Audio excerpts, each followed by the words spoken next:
పేరు పంపాను, ఆడెవడో ఏంటో కనుక్కొని చెప్పు.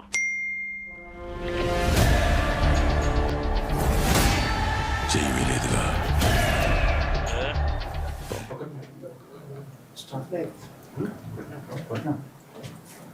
నమస్తే, నాకు అది కనిపిస్తలేదు అందుకోసం.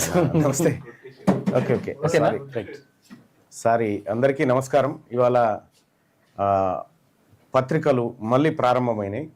సో మనకి సంక్రాంతి పండుగ రోజు పత్రికలకు కార్యాలయాలకు సెలవు దినం ఎట్లయితే ఉంటుందో ఆ తర్వాత రోజు మళ్ళీ ప్రారంభమైనాయి. ఇవాళ పత్రికలకు సంబంధించినటువంటి అంశాన్ని ఈ దుకాణం అంత ఏందనుకుంటారా, ఇది మా టీవీఆర్ పెట్టిన దుకాణం.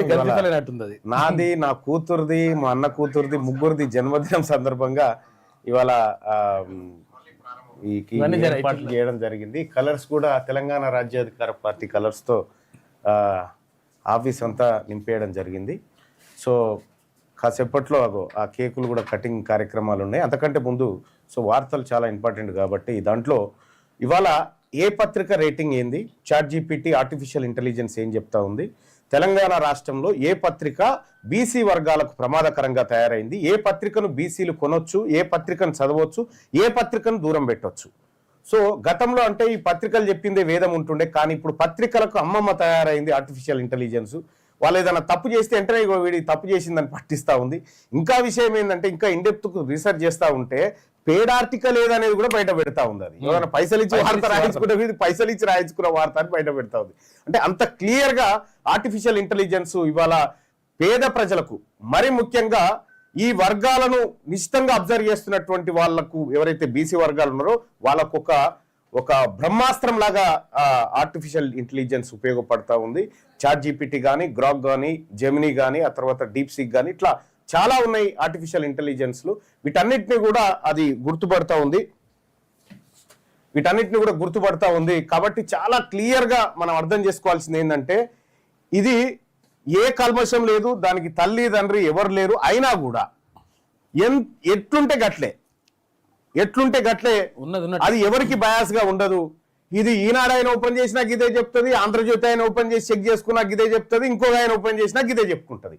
సో కాబట్టి ఆర్టిఫిషియల్ ఇంటెలిజెన్స్ అనేది ఈ ప్రజల చేతుల్లో మరో బ్రహ్మాస్త్రం. ఒకప్పుడేమో మనకు ఫేస్బుక్ వచ్చిన తర్వాత మన అభిప్రాయాన్ని షేర్ చేసుకోవడం, ఆ తర్వాత యూట్యూబ్ వచ్చిన తర్వాత అభిప్రాయాన్ని షేర్ చేసుకునేటువంటి పరిస్థితుల నుంచి ఏకంగా ఎవడు ఏం చేస్తుండు ఎవని అంత, ఒకప్పుడేమో మనకు బయటికి కనిపించేటువంటి భావజాలాన్నే మనం ఫేస్బుక్ లో కానీ వీడియోలో కానీ ఆర్టిఫిషియల్ ఇంటెలిజెన్స్ మనుషుల మనసుల్లో దాగినటువంటి నిగూఢమైనటువంటి అభిప్రాయాన్ని బయటికి తీసుకొచ్చి పెడతా ఉంది. అందులో భాగంగా ఇవాళ దాదాపు 9 దినపత్రికలకు సంబంధించినటువంటి మన చాట్ జీపీటీ ఏం చెప్తా ఉంది, రేటింగ్స్ ఏం చెప్తా ఉంది, వీటన్నిటిని ఒకసారి చూసేటువంటి ప్రయత్నం చేద్దాం. ఇది రేటింగ్ విషయాన్ని అయిపోద్దా, బర్త్డే చెప్తాం. బర్త్డే ఆగుతుందా, గుర్రం గుడ్డిదైనా మేత తప్పదు కదా, బర్త్డే ఆగదు కాబట్టి.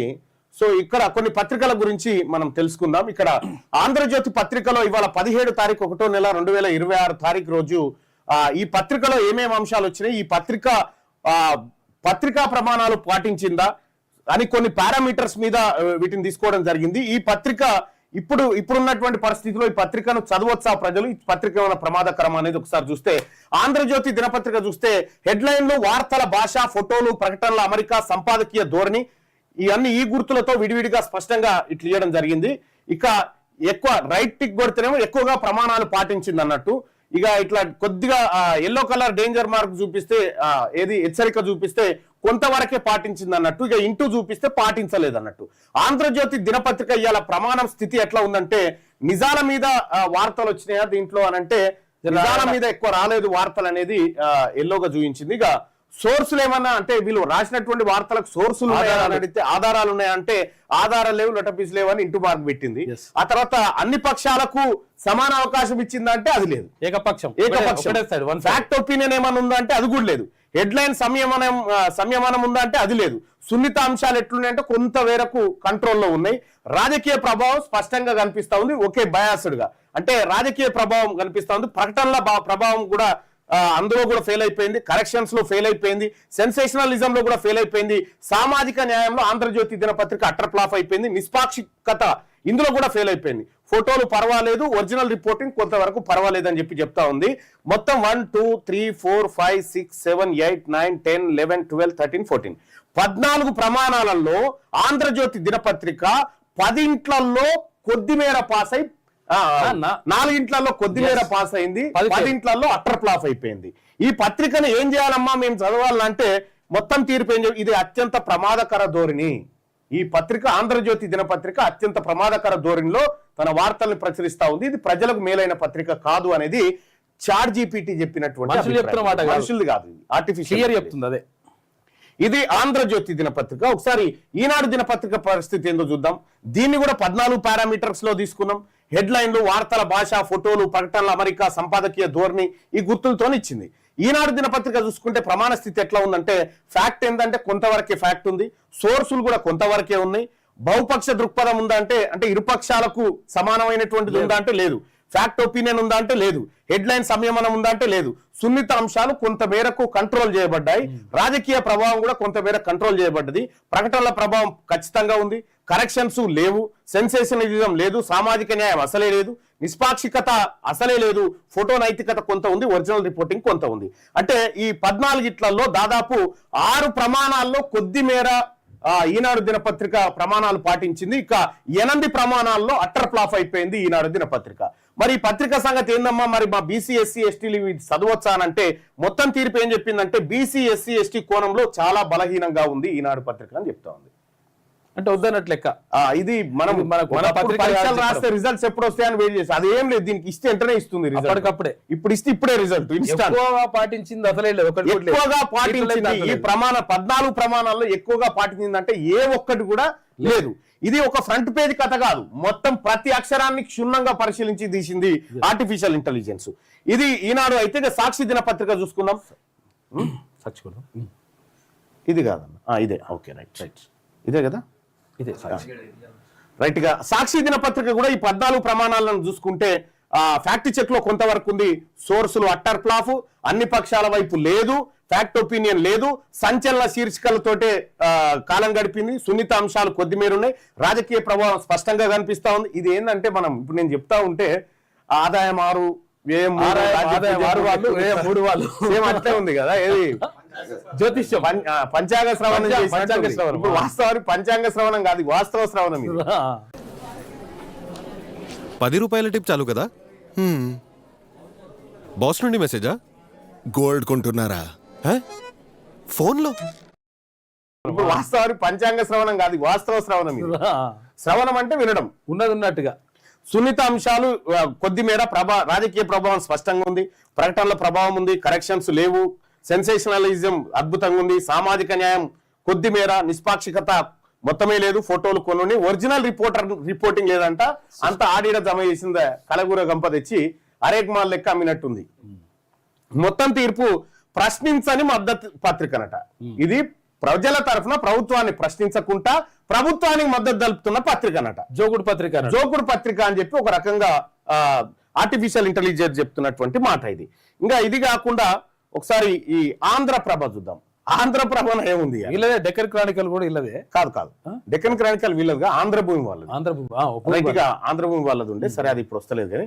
ఇక ఈ 14 ప్రమాణాలలో ఫోటో నైతికత పర్ఫెక్ట్ ఉంది, సున్నితాంశాలు ఓకే, ఫ్యాక్ట్ చెక్ ఓకే అని చెప్పి ఆంధ్రప్రభ దినపత్రికకు మధ్యస్థ ప్రమాణాలు ఇచ్చింది ఆర్టిఫిషియల్ ఇంటెలిజెన్స్. దీంట్లో 14 ఇట్లలో ఒక కరెక్షన్స్ మిస్ అయింది తప్ప 3 ఇట్లలో సూపర్ గా పాస్ అయింది. తర్వాత 10 ఇంట్లలో మధ్యస్థంగా ఉంది. కాబట్టి ఈ పత్రిక అటు ఇటు కాకుండా నడిమిట్లు ఉన్నదని చెప్పి పర్వాలేదని ఆంధ్రజ్యోతి దినపత్రిక.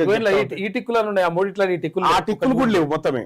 అవి మొత్తం కేవలం ఈ సాక్షి దినపత్రిక ఉంది. జగన్మోహన్ రెడ్డి క్షేమం కోసం, జగన్మోహన్ రెడ్డి సంక్షేమం కోసం, జగన్మోహన్ రెడ్డి గారి కళల కోసం, ఆయన ఆశయ సాధన కోసం అడుగులు అడుగేసుకుంటూ అడుగు మిస్ కాకుండా చాలా జాగ్రత్తగా సాక్షి పత్రిక పోతా ఉంటే ఈనాడు దినపత్రిక కమ్మవారికి సంబంధించినటువంటి వార్తలను కమ్మకు కమ్మదనంగా అందించి మొత్తం ప్రపంచం అంటే కమ్మదనమే అనేటువంటి కథ. ఇక ఆంధ్రజ్యోతిది అయితే ఒట్టిదే. ఇక అది తమాం నమస్తే తెలంగాణ కంటే దిగజారిపోయింది. సో ఇవిట్లుంటే ఇక మన తెలంగాణ అని ఇంకొకటి ఉంది. ఇక మన తెలంగాణ పత్రిక అని ఇది కేసీఆర్ కనసలలోంచి ఓ రకంగా చెప్పాలంటే నమస్తే తెలంగాణకు జయలలితకు శశికళ ఎట్లనో నమస్తే తెలంగాణకు మన తెలంగాణ పత్రిక నిచ్చెలి.